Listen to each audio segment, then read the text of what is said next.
The dreams are the bridge from the unconscious to the conscious. Together, let's decode a dream. A patient in a follow-up narrated this very vivid and interesting dream.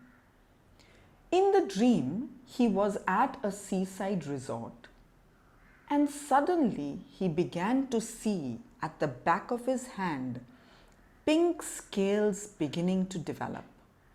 As he looked on, the complete back of the hand began to get covered with pink scales till the fingers disappeared and the entire hand looked like it was a crocodile.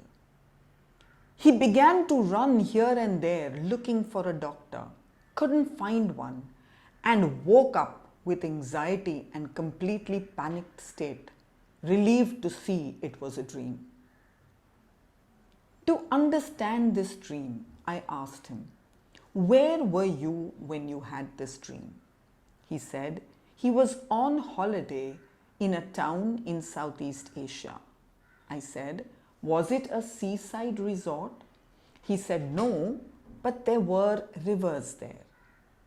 I then said, "From this trip to the Southeast Asia town, what is the first visual that flashes straight in front of you?"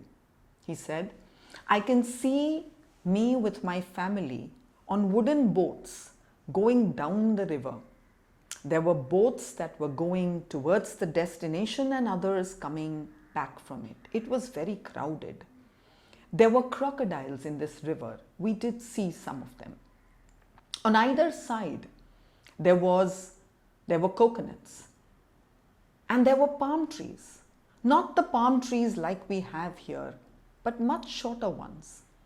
And these palm trees have fruits that they call water coconuts, but look different. These, he described, were like a coconut in shape and size, but on the outside they had little florets like a lotus has. He then drew this image of the water coconut. This that he drew at the bottom with these florets like lotus is the fruit he described of the palm tree, and the image on the top left that you see is the one that he first drew when he described the scales of the dream that he saw. He then described that as they reached their destination, there were some wooden steps which, when they would climb up, it reached a restaurant. After the steps, as they began to walk inside, there were different trees on either side. He said there were dragon fruit trees. I said, "What did you see that made you recognize these as dragon fruit trees?" He said, "I saw the dragon fruit. The dragon fruit, which is like a pinkish red fruit with florets around it, not exactly like scales, but pink colored like a lotus has. It was like a vine," he said, and then said, "It's not really like a vine, but the dragon fruit was falling from the plant stem in this particular way." At this point, it is interesting to see and to confirm what neuroscientists have now begun to recognize through functional MRI, that the memories are stored in the form of different pieces, like a jigsaw puzzle, each piece going in a different part of the brain. When it comes together in the dream, it forms a completely different picture from the original one. So we see in his actual situation which he saw, there was crocodiles, there was palm trees, there was pink colored fruit, and there were scales. Now this pink scale, crocodile and palm has come together as pink scales on the back of his hand, right? And this entire thing now began to look like a crocodile.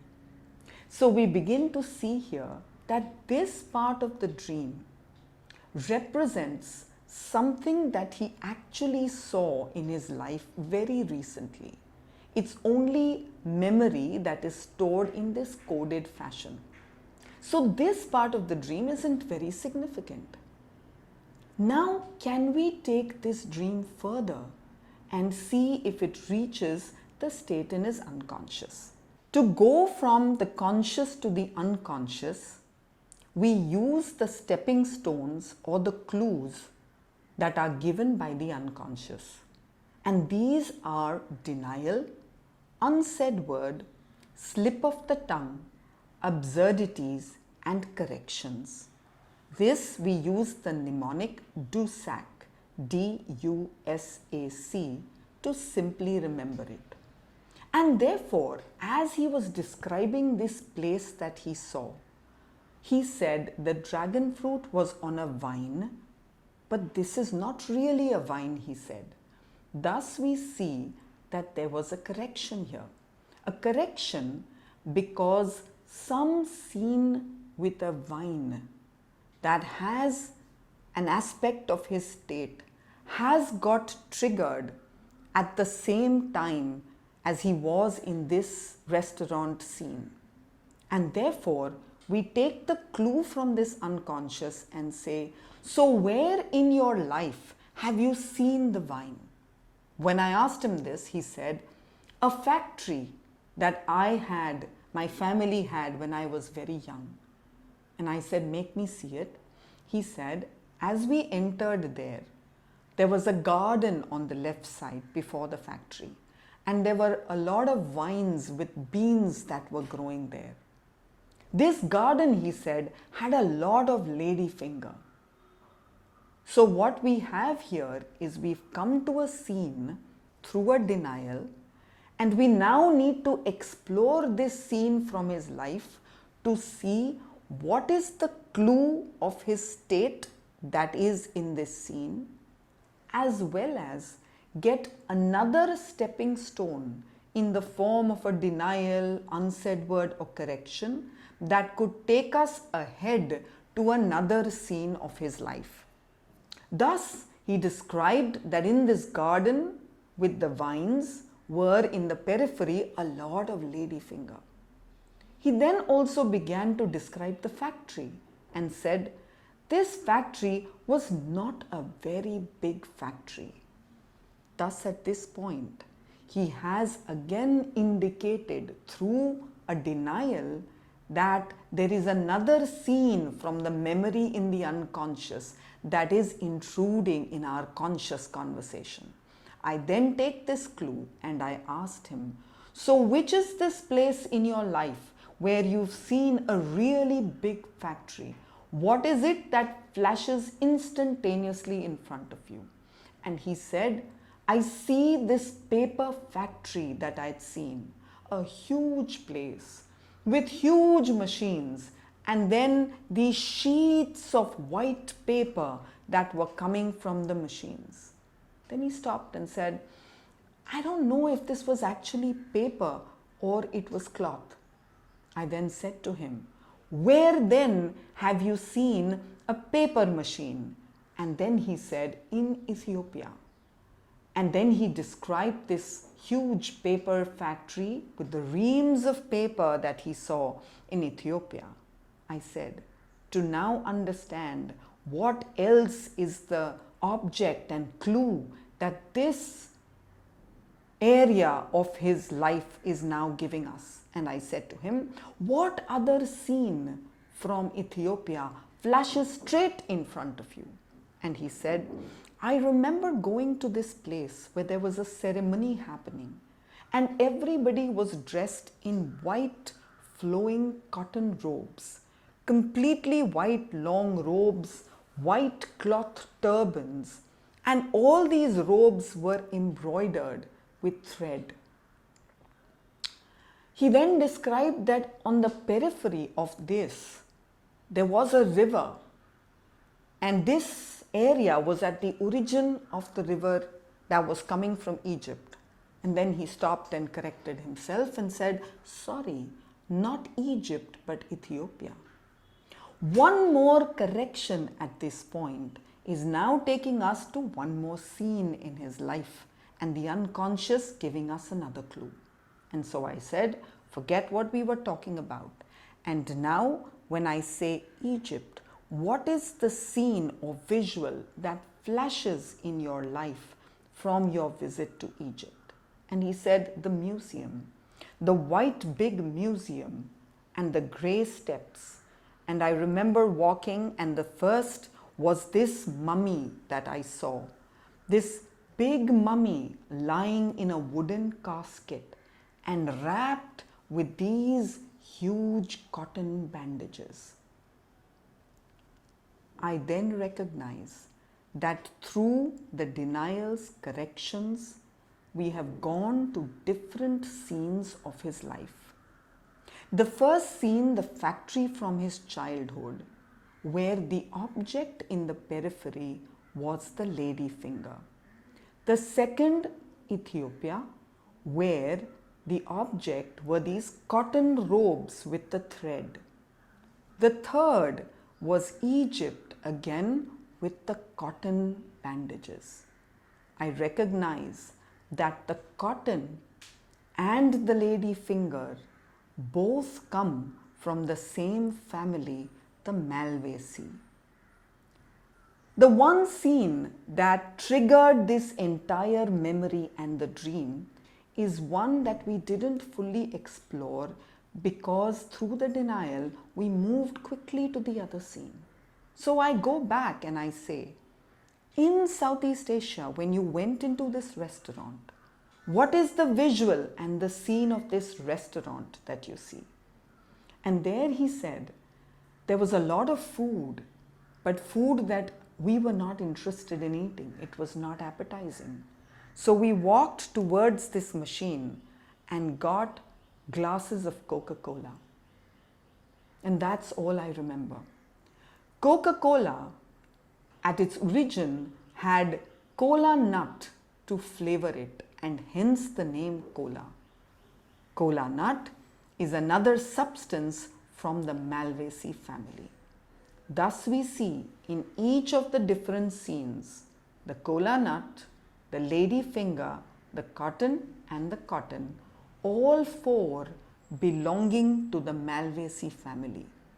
This patient was already on the remedy Althea officinalis, which is also the remedy from the Malvaceae family, the chocolate family.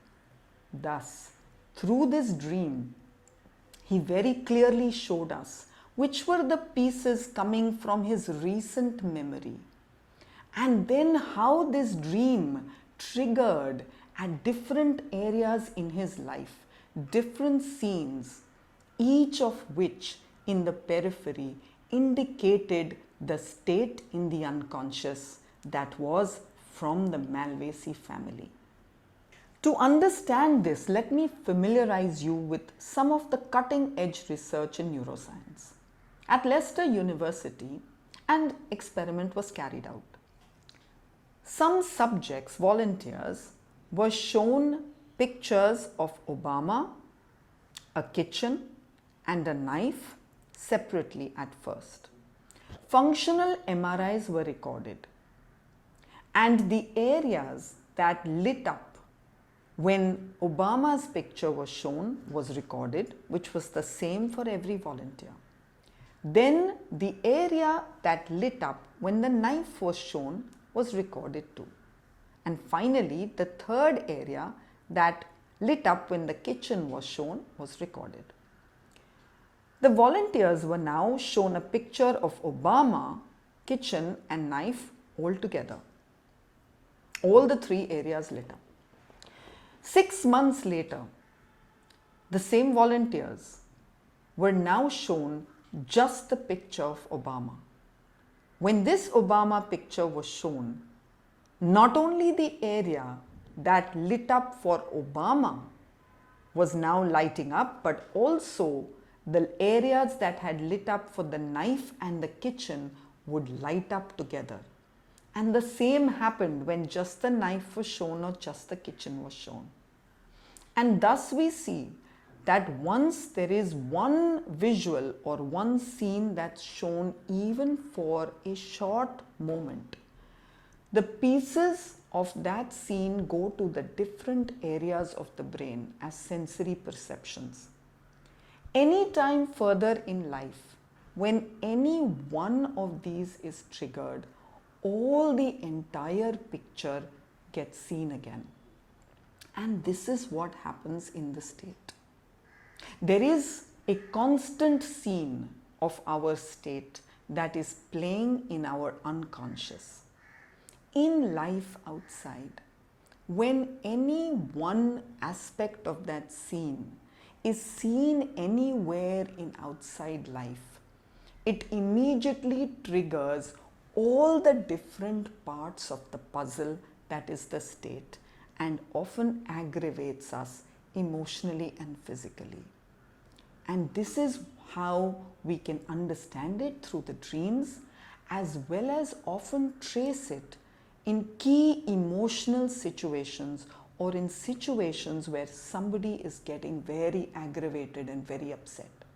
Rather than focusing on the emotional or the central part of the event, which is actually going into the conscious mind, if we look at the periphery and use the periphery through the 5 senses, we will be able to trace back, as we did in the dream, what this scene is actually triggering from the state in the unconscious. Thus, what I mean to say is that often, and not just often, but always, when a person is reacting emotionally or getting aggravated physically in a scene in the outside, it is not something in the outside scene that is causing the problem, but that one of those peripheral pieces in the background that is triggering the memory scene of his actual inner state at that moment, that is causing this aggravation emotionally and physically. Using this knowledge and information, try it for yourself. Go ahead and decode the dreams in your patients and in their follow-ups.